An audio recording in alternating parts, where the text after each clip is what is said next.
Pretty Nicole mumulabye wanyumye. Pretty Nicole okukyala kwe kwawedde dda. Amadde mpita ayiteeyo nengwa ku zividi za Pretty Nicole ng'okukyala kwe mwana wattu kuli mu kubeera nga kugenda maaso olunaku olwaleero. Yes, naye munnange bino ebintu byatutama. Sonyiwa story. Byatutama.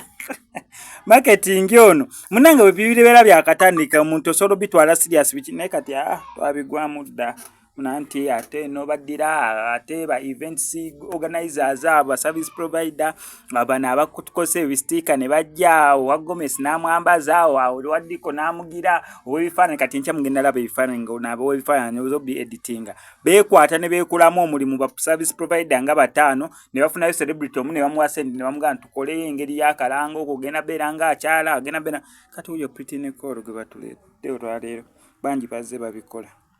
Banji bazibabi niba mbikinyumye okyaba moyo Gomez nekisemayiringa ekyana tu Pretty Nicole omwana tu sikula omwana tu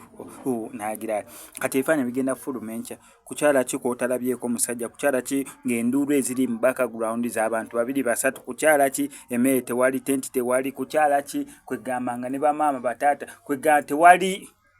ba service provider kakodi yakabawa kaneno nako mukanafuyiza actually kigambo ekituufu mukanafuyiza mutuleetere yakalala keke tunatandikirako nga tuwawaala manyife ba bloga tuvuga mumwe ne kaneno ko Pretty Nicole tetuganye oli mulungi buli kimu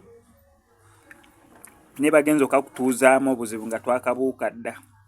kati akoko twakabuuka kati atako kandi nyumye nnyo nga nze wendi nga nyimiridde ne ki Pretty Nicole oba ekintu ekyo mukitegera nyimiridde ki Pretty Nicole nga bagamba SMX achadde maka gaba Pretty Nicole okitegeera ekintu ekyo kati nga tuli atuvimbye nze ne Pretty Nicole nga tufenna tuvimbye ebifaananyi bisatuetinga ku social media SMX ne Pretty Nicole